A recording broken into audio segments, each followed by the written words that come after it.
গোধূলি বেলা সূর্য পশ্চিম আকাশে ঢলে পড়েছে। প্রকৃতি সেজেছে লাল বর্ণে। চারজন বাড়িটা ঘুরে ফিরে দেখতে শুরু করে। বাড়িটা আগের মতো আর চকচকে নেই। জায়গায় জায়গায় ময়লা আবর্জনা জমে আছে। ঠিক মতো পরিষ্কার করে না সেটা খুব ভালো করে বোঝা যাচ্ছে। গোয়াল ঘর খালি পড়ে আছে, হাঁস মুরগির খড় খালি পড়ে আছে, ছাগলগুলোও নেই। বাঁশবাগানে পাতা জমে উঁচু হয়ে গেছে। কলপার অপরিষ্কার হয়ে রয়েছে শ্যাওলা আর বালি জমে। মাটির ঘরের ডোয়া ভেঙে ভেঙে রয়েছে কয়েক জায়গায়। বাড়িঘর আর আগের মতো নেই। আগে নাদিয়া নিজের হাতে গরুগুলোকে ঘাস খড় কেটে খাওয়াতো। সকালে গোয়াল ঘর থেকে বের করতো, সন্ধ্যায় আবার বেঁধে রাখতো। ছাগলগুলোকে ঘাস পাতা কেটে এনে খাওয়াতো। হাঁস মুরগিগুলোকে চাউল, ধান, ভাত, ভুসি খেতে দিত রোজ সকালে বিকেলে। পুকুর থেকে কাদা এনে ঘর দোর ডোয়া লেপে দিত।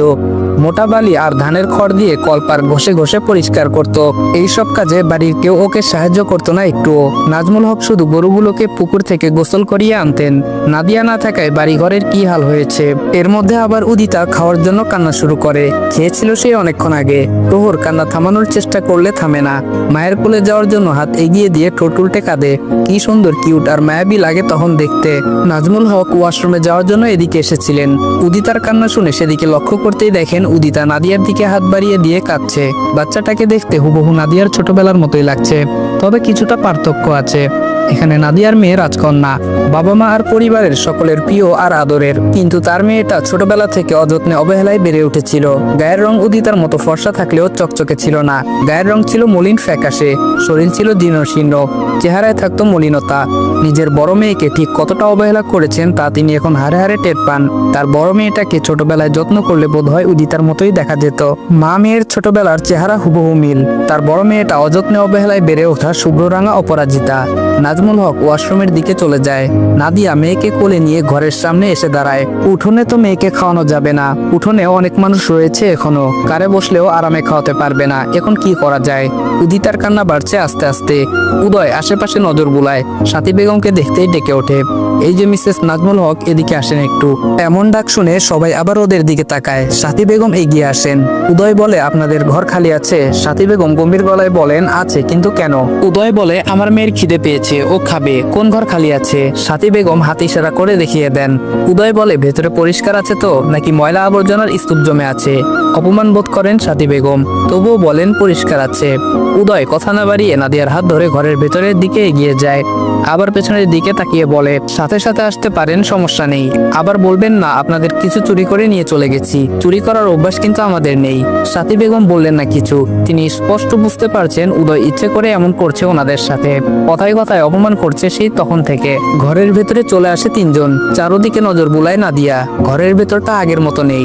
জুতো খুলে বেডের উপর পা তুলে বসে। তারপর মেয়েকে খেতে দেয়। সাথে সাথে উদিতার কান্না বন্ধ হয়ে যায়। উদয় নাদিয়ার সামনে দাঁড়িয়ে রইল। নাদিয়া উদয়ের মুখের দিকে তাকিয়ে কিছু বলার জন্য মুখ খুলতে নিতেই উদয় ওর দুই গালে হাত রেখে বলে, সব কথা বাড়ি ফিরে শুনবো। এখন আমি যা বলবো করবো, তুমি সাথে সাথে হ্যাঁ বলবে, বাধা দেবে না আমাকে। একদম ইমোশনাল হবে না। নিজের অতীত ভুলে যাওনি নিশ্চয়ই। নাদিয়া বলে, কি করতে চাইছো তুমি? বাড়ি ফিরে চলো, ভালো লাগছে না আমার এখানে, দম বন্ধ হয়ে আসছে। উদয় বলে, ফিরবো একটু পরেই, তার আগে একটু কাজ আছে, সেগুলো কমপ্লিট করেই রওনা হব, কষ্ট করে একটু ধৈর্য ধরো। নাদিয়া বলে, তুমি আব্বা আম্মার সাথে? উদয় বলে, এই ব্যাপারে বাড়ি ফিরে কথা বলবো, আর এই মুখে তুমি আর একবারও ওনাদের বাবা মা বলে ডাকবে না। নাদিয়া কিছু বলবে তার আগেই উদয়ের ফোনের রিংটোন বেজে ওঠে। পকেট থেকে ফোন বের করে দেখে বাড়ি থেকে কল এসেছে। নেটওয়ার্ক প্রবলেম থাকায় বাড়ির ভেতর থেকে বেরিয়ে আসে। উদিতার খাওয়া শেষ হলে ওকে বেডে বসিয়ে দেয় নাদিয়া। উদিতা উৎসুক হয়ে ঘরের ভেতরের সবকিছু দেখতে শুরু করে। আগে তো এমন কিছু দেখেনি কখনো।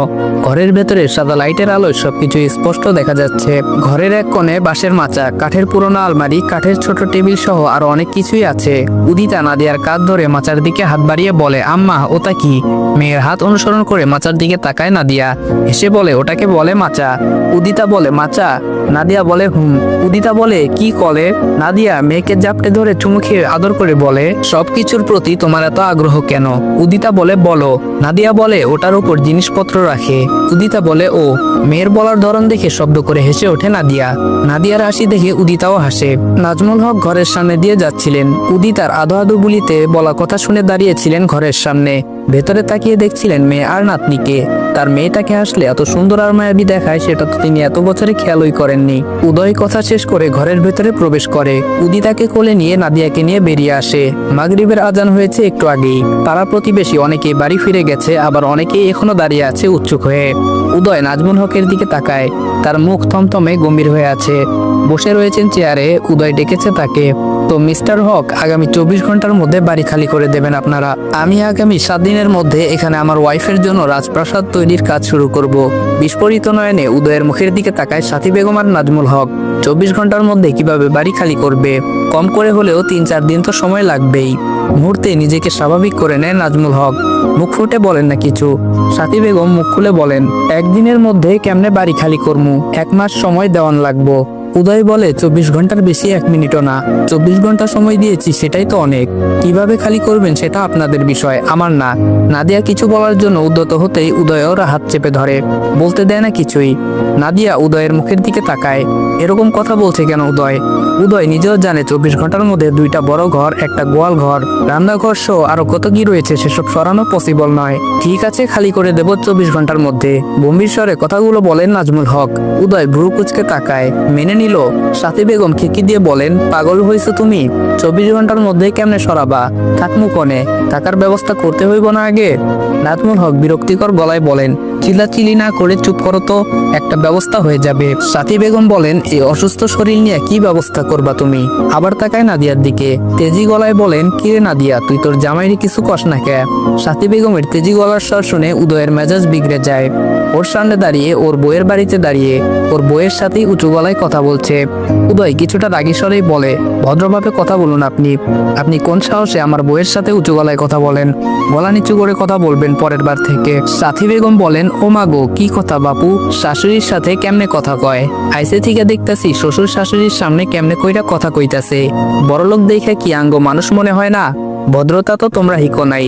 আর নাদিয়া, তোরে ধনী জামাই দেখা বিয়া দিলাম, অহন ধনী জামাই পাইয়া আঙ্গ ভুইলা গেলি গা। উদয় নিজের মেজাজ হারাতে শুরু করে। সাথী বেগমের চটাং চটাং কথা শুনে রাগে শরীর জ্বলে ওঠে। ও নাকি ভদ্রতা শেখেনি। প্রহর উদিতাকে নিজের কোলে নিয়ে নেয় উদয়ের কাছ থেকে। যেভাবে রাগে ফোঁসফোঁস করছে, কখন জানি গর্জন করে ওঠে। তখন মেয়েটা ভয় পেয়ে যাবে। উদিতাকে কোলে নিয়ে উদয়কে শান্ত থাকতে বলে, কোনো সিন ক্রিয়েট করতে না করে। কিন্তু উদয় তো উদয়, চিবিয়ে চিবিয়ে বলে, কে শ্বশুর আর কে শাশুড়ি? আমার কোনো শ্বশুর শাশুড়ি নেই, ছিল না। আমার বউ এতিম, অনাথ। ওর বাবা মা ওর জন্মের দিন মরে গেছে, বুঝতে পেরেছেন? আর কার ভদ্রতা নিয়ে কথা বলছেন? আপনারা কত ভদ্র সভ্য তা বেশ জানা আছে আমার। আর আপনারা নাদিয়াকে ধনী ছেলের কাছে বিয়ে দিয়েছেন? সিরিয়াসলি? নাকি একটা অক্ষম পঙ্গু ছেলের কাছে টাকার বিনিময়ে বিক্রি করিয়েছিলেন? কোনটা? উদয়ের কথা শুনে চুপসে যায় সাথী বেগমের মুখটা। নাজমুল হক চুপচাপ বসে শুনছেন, কিছু বলছেন না। তার এখন আর কথা বলতে ইচ্ছে করে না, কোনো কিছু ভালো লাগে না। এই সংসার বাড়ি ঘর সবকিছু ছেড়ে ছুড়ে দূরে চলে যেতে ইচ্ছে করে। নাদিয়া উদয়ের মুখের দিকে তাকিয়ে চাপা স্বরে আস্তে আস্তে বলে, কি বলছো এসব? চুপ করো আর বাড়িতে চলো, আমার কোনো রাজপ্রাসাদ লাগবে না। উদয় বলে, তোমার না লাগলেও আমার লাগবে। বেশি কথা বলতে পারবো না, 24 ঘন্টার মধ্যে বাড়ি খালি চাই আমার, ব্যাস। সাথী বেগম নাজমুল হকের দিকে তাকিয়ে বলেন, তুমি কিছু কও না কেন? নাজমুল হক কিছুটা রাগী স্বরেই বলেন, বলেছি তো নাকি, শুনতে পাওনি আমার কথা? না হলে রাস্তায় গিয়ে থাকবো, কোনো সমস্যা আছে তোমার? সাথী বেগম নাজমুল হকের মুখের দিকে তাকিয়ে রইলেন। 24 ঘন্টার মধ্যে কিভাবে এত কিছু সরাবে? আর রাস্তায় কি রাত কাটানো যাবে নাকি? এই লোকটাও এখন কেমন গা ছাড়া ভাব নিয়ে চলাফেরা করে। কিছু বললেও গুরুত্ব দেয় না আগের মতো, সবকিছুতেই উদাসীন। সাথী বেগম পুনরায় নাদিয়ার দিকে তাকায়। ওই সেমরি, তুই কিছু কস না কে? তোর আব্বার অসুখ হয়েছে, 2টা কিডনি নষ্ট হইয়া গেছে গা। এত ধকল একদিনে সামলাইবার পারবো? হ্যাঁ। মাঝখান থেকে সোহাগ ফিরে আসতে আসতে বলে, ভালো কইরা কইলে কাম হইব না, কানের নিচে 2টা দিলেই কথা বাইর হইব। বলতে বলতে উদয় আর নাদিয়ার কাছে চলে আসে। এতক্ষণ দূরে একটা চেয়ারে বসেছিল। দুজনের সামনে দাঁড়িয়ে নাদিয়ার দিকে তাকিয়ে বলে, আগের কথা ভুইলা গেছস নাকি? মা কি কয় হুনস না? কথা কস না কে? বড়লোক জামাই পাইয়া দেমাগ বাইরা গেছে। ল্যাংড়াও দেহি পাও ভালো হইয়া তেজ হইছে। নাদিয়া বলে, মুখ সামনে কথা বল সোহাগ। সোহাগ বলে, কমু না, কি করবি তুই? তোর জামাই ল্যাংড়া পঙ্গু আসিল 100 বার কমু। আগে একলা হাঁটবার পারে নাই, আর অহন একলা হাঁটবার পারে দেইহা তেজ হইছে না? ল্যাংড়া কোন হানকার? সবাইকে অবাক করে দিয়ে সোহাগের কানসা বরাবর ঠাটিয়ে চর বসিয়ে দেয় নাদিয়া। আগুন চোখে নাদিয়ার দিকে তাকায় সোহাগ। নাদিয়াকে ধাক্কা দিতেই কয়েক কদম পিছিয়ে যায়। বিশ্রী ভাষায় গালিগালাজ করে নিজেও এগিয়ে যায় চড় দেওয়ার জন্য। সোহাগের মুখের ভাষা শুনে উদয়ের শরীরের রক্ত টকবক করে ফুটতে শুরু করে। রাগ সামলাতে না পেরে সোহাগের সামনে দাঁড়িয়ে পরপর একই গালে দুটো চর বসিয়ে দেয়। শক্ত হাতের চর খেয়ে টালমাটাল অবস্থা সোহাগের। কি জোরে চর দিল, মনে হচ্ছে কানের পর্দা ফেটে রক্ত বেরিয়ে আসবে। উদয়ের রাগ ছিল অনেকগুলো দিন থেকেই এই ছেলের উপর। যবে থেকে শুনেছে সোহাগ ছোট হয়েও বড় বোন নাদিয়ার গায়ে হাত তুলতো, তবে থেকে রাগ জমা হয়েছে। সেই রাগ আস্তে আস্তে পাহাড় সমান হয়ে গেছে। মনে মনে পণ করেছিল সোহাগকে সামনে পেলেই ধুমধাম আগে দিয়ে নেবে কতগুলো। কিন্তু আজকে বাড়িতে এত মানুষ আর ভদ্রতার খাতিরে কিছু বলতে পারেনি এতক্ষণ। কিন্তু এখন আর কোনোভাবেই নিজের রাগ সংবরণ করতে পারেনি। হই হই করে তেড়ে আসে সাথী বেগম। ছেলেকে ধরে রাগী স্বরে বলেন, তোমার তো দেখি সাহস কম না, আমার বাড়িতে দাঁড়িয়ে আমার ছেলেকে মারছো তুমি? উদয় বলে, সাহসের কি দেখেছেন আপনি? আর এই বাড়ি কার বললেন? এটা আপনার বাড়ি? সিরিয়াসলি? আমার টাকায় কেনা এই বাড়ি। এই বাড়ির মালিক পূর্বে আপনারা থাকলেও এখন মালিক আমার বউ নাদিয়া চৌধুরী। নাজমুল হক ছেলের দশা দেখলেন, তবুও কিছু বললেন না। উচিত শিক্ষা হয়েছে, অনেক জ্বালিয়েছে এই ছেলে, আরো দুটো লাগিয়ে দিক, কোনো আফসোস নেই তার। নাজমুল হক চেয়ার ছেড়ে উঠে দাঁড়ান, এগিয়ে যায় নিজের ঘরের দিকে। পেছন থেকে সায়রা আর সাথী বেগম এক নজর তাকায় তার যাওয়ার পথে। নাদিয়া উদয় পাশাপাশি দাঁড়িয়ে রয়েছে। কিছুক্ষণ আগেই উদিতা প্রহরের কোলে ঘুমিয়ে গেছে। প্রহর উদিতাকে কোলে নিয়ে উঠোন জুড়ে পায়চারি করছে ধীরে ধীরে। মেধা উদয় আর নাদিয়ার পাশে দাঁড়িয়ে রয়েছে। নাজমুল হক একটু পরেই নিজের ঘর থেকে বেরিয়ে আসেন, হাতে একটা ছোট সাইজের বক্স। মাথা নিচু করে দাঁড়ায় নাদিয়ার সামনে। নাদিয়া একবার বাবার মুখের পানে তাকায়। ওর বাবার কিডনির সমস্যা হয়েছে, চোখ মুখের কি অবস্থা হয়ে গেছে। এখন আর আগের মতো দেখা যাচ্ছে না, বয়সের তুলনায় অনেক বেশি বয়স মনে হচ্ছে। নাজমুল হক নিচের দিকে দৃষ্টি রেখে বলেন, তোমার যেদিন জন্ম হয় সেদিন আমি অনেক খুশি হয়েছিলাম। প্রথম কন্যা সন্তানের পিতা হয়ে আনন্দ ধরছিল না আমার। তোমার নানি তোমাকে তোমার মায়ের নীল রঙের ওড়নায় মুড়িয়ে এনে আমার কোলে দিয়েছিল। কি সুন্দর দেখতে লাগছিল তোমাকে বলে প্রকাশ করতে পারবো না। নীল রঙের ওড়নায় মোড়ানো তোমার মুখটা দেখে নাম দিয়েছিলাম নীল অপরাজিতা। আজও মনে আছে আমার। তোমাকে কোলে নেওয়ার পর আমার হাত কাঁপছিল, বুকের মধ্যে কেমন শব্দ হচ্ছিল। কিন্তু সেই সব কিছু কয়েক মিনিটের মধ্যে উধাও হয়ে যায় তোমার মায়ের মৃত্যুর সংবাদ শুনে। আমার মনে হতে লাগলো তোমার জন্য তোমার মায়ের মৃত্যু হয়েছে, এর জন্য একমাত্র দায়ী তুমি। রাগে দুঃখে কষ্টে আর দ্বিতীয়বার তোমাকে কোলে নেইনি। সময়ের সাথে সাথে আমার মন পাথরে পরিণত হতে শুরু করে। যতদিন আগায় আমার মনে তোমার জন্য ততই রাগ ক্ষোভ জন্ম নিতে শুরু করে। তখন আমার উচিত ছিল তোমাকে বুকে আঁকড়ে ধরা, কিন্তু আমি তোমাকে দূরে ছুঁড়ে ফেলেছি। আমি পাপী, আমি পিতা হওয়ার অযোগ্য। পারলে আমাকে মাফ করে দিও। ছল ছল নয়নে বাবার মুখের দিকে তাকিয়ে থাকে নাদিয়া। কৃত্রিম আলোয় আলোকিত পুরো উঠোন, সবকিছু স্পষ্ট দেখা যাচ্ছে। নাজমুল হক ঢোক গিলে হাতের বক্সটা নাদিয়ার দিকে এগিয়ে দিয়ে পুনরায় বলেন, এটা তোমার জন্য। তোমার জন্মের আগে থেকে আজ অবধি এটা আমি আগলে রেখেছি নিজের কাছে। তোমাকে দিতে চেয়েছিলাম অনেকবার, তবে দিতে পারিনি কখনো। আজ না দিলে হয়তো আর কখনো দেওয়া হবে না। আমি আল্লাহ তাআলাকে বারবার বলতাম আমার মৃত্যুর আগে অন্তত একটা বার যেন তোমার সাথে দেখা করার সুযোগ দেন। আজ সেই সুযোগ হয়েছে। আমি জানি আমি পাপিষ্ঠ, ক্ষমার অযোগ্য, তবুও পারলে তুমি আমাকে ক্ষমা করে দিও। আর এই বক্সটা নাও। নাদিয়া কাপা কাপা গলায় বলে, বক্সের মধ্যে কি আছে? নাজমুল হক বলেন, এই বক্সের মধ্যে এক জোড়া রূপার নুপুর, চুড়ি আর স্বর্ণের এক জোড়া কানের দুল আছে। রূপার নুপুর জোড়া তোমার মা তোমার জন্য গড়িয়েছিল তোমার জন্মের আগেই। তার বিশ্বাস ছিল মেয়ে হবে, তাই মেয়ের জন্য শখ করে রূপার নুপুর গড়িয়ে রাখে আগেই। আমিও তোমার মায়ের ঝোঁকে পড়ে রূপার চুড়ি গড়িয়ে রাখি। যদিও আমরা জানতাম না মেয়ে হবে নাকি ছেলে হবে, তবুও একটা বিশ্বাস ছিল মেয়ে হবে।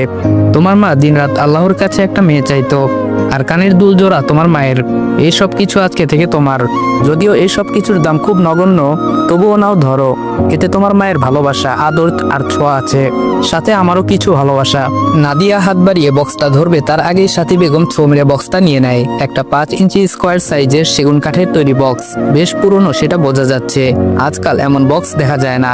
বক্সটা বেশ মজবুত সেটাও বোঝা যাচ্ছে। সাথী বেগম বক্স খুলে ভেতর থেকে ছোট ছোট দুটো রূপার চুড়ি, দুটো নুপুর আর স্বর্ণের কানের দুল বের করে দেখতে শুরু করে। সবগুলোই মজবুত আর ভারী। কানের দুলের ওজন 10 আনার উপর হবে। ঝুমকো কানের দুল আর বেশ সুন্দর দেখতে। নাজমুল হক চাপা রাগী স্বরে বলেন, সাথী ওগুলো সহ বক্স ফেরত দাও। সাথী বেগম বলেন, কিসের জন্য দেব? ওর জন্য এত কিসের দরদ তোমার? এতগুলো দিন কষ্টে কষ্টে দিন পার করলাম, এগুলো বের করে বিক্রি করলেও তো একটা মাস ভালোভাবে কাটাতে পারতাম। নাজমুল হক বলেন, ওগুলো দিতে বলেছি, দাও দ্রুত। বেশি কথা বলতে কিন্তু ভালো লাগছে না আমার। সাথী বেগম বলেন, দেব না। কানের দুল জোড়া আমার বেশ পছন্দ হয়েছে, এগুলো আমি রেখে দেব। আর চুড়ি নুপুর দুটো রেখে দেব, সায়রার মেয়ে হলে তাকে দেব। বলেই বক্সের ভেতরে রেখে বক্স নিয়ে চলে যাওয়ার জন্য উদ্যত হয়। নাজমুল হক বক্স নেওয়ার জন্য খপ করে ধরে সাথী বেগমের হাত। চিবিয়ে চিবিয়ে বলেন, বক্সটা দেবে কি না? সাথী বেগম বলেন, দেব না, সতীনের মেয়েকে কেন দেব আমি? নাজমুল হক বলেন, এগুলো আগে থেকে নাদিয়ার আর ওর মায়ের, তোমার নয় যে তোমার সিদ্ধান্তের প্রয়োজন লাগবে আমার। সাথী বেগম বলেন, দেব না। বক্সটা নেওয়ার জন্য টানাটানি শুরু করেন দুজন। বাকি সবাই দর্শকের ভূমিকা পালন করে।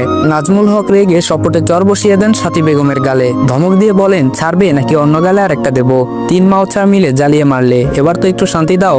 চর খেয়ে বক্সটা দিয়ে দেয় সাথী বেগম। উপস্থিত সবাই হতভম্ব হয়ে তাকিয়ে আছে। বক্সটা আগে দিয়ে দিলেই তো হতো। শুধু শুধু এই বয়সে এসে এতগুলো মানুষের সামনে চর খেলো। লজ্জায় মাথা নিচু করে চলে যায় সাথী বেগম। সায়রা চুপচাপ দাঁড়িয়ে দেখছে সবকিছু। ওর বাবা এরকম একটা কাজ করবে স্বপ্নেও ভাবেনি। নাজমুল হক পুনরায় বক্সটা বাড়িয়ে দেয় নাদিয়ার দিকে। ধরো নাও। নাদিয়া হাত বাড়িয়ে বক্সটা হাতে নেয়। তাকিয়ে থাকে বাবার মুখের দিকে। নাজমুল হকের চোখে আজ নেই রাগ, ক্ষোভ, ঘৃণা। আজ ওই চোখে শুধুই মায়া আর ভালোবাসা রয়েছে। উপচে পড়া মায়া, ভালোবাসা। চোখ মুখ করুণ হয়ে গেছে। মেয়েকে ছুঁয়ে দেখার তীব্র তৃষ্ণা। নাদিয়ার ইচ্ছে হলো বাবার বুকে ঝাঁপিয়ে পড়তে। আজ বাবার বুকে ঝাঁপিয়ে পড়লে নিশ্চয়ই তিনি নাদিয়াকে আগলে নেবেন, কিন্তু সাহস হলো না নাদিয়ার। উদয় ওকে ইমোশনাল হতে নিষেধ করেছে। নাদিয়ার চোখ থেকে টুপটা পানি গড়িয়ে পড়তে শুরু করে। নাজমুল হক আর উদয় দুজনেই খেয়াল করে তা। নাদিয়া সফট হার্টের মেয়ে, অন্যের কষ্ট সহ্য করতে পারে না। ওকে যে যতই কষ্ট দিক না কেন তার কষ্টও সইতে পারে না। ওর অন্তর পুড়ে যায় তার কষ্টে। নাজমুল হক নিচের দিকে দৃষ্টি স্থির করে বলেন, আমার জন্য তুমি অনেক কষ্ট পেয়েছো জন্মের পর থেকে। আদর, যত্ন, ভালোবাসা কিছুই পাওনি আমার কাছ থেকে এবং এ বাড়ির কারো কাছ থেকে। অযত্নে অবহেলায় বেড়ে ওঠা নীল অপরাজিতা তুমি। আমার নীল অপরাজিতাকে আমি আগলে রাখতে পারিনি অন্য সব বাবাদের মতো। আগে ভালোবাসতে পারিনি তোমাকে। তোমার দিকে তাকাতাম না পর্যন্ত। তোমার মায়াময় মুখের দিকে এক নজর তাকালে নিশ্চয়ই ভালোবেসে ফেলতাম তোমাকে। তবে তাকাইনি আমি স্বার্থপর বাবা। নিজের স্বার্থে আঘাত লেগেছিল বলে নিজের রক্ত, নিজের সন্তানকে অবহেলা করেছি বছরের পর বছর ধরে। কটু কথা শুনিয়েছি, কত কিছু করেছি তোমার সাথে। ভাবলে আমার শ্বাস আটকে আসে। নিজেকে অপরাধী, পাপী মনে হয়। মরে যেতে ইচ্ছে করে।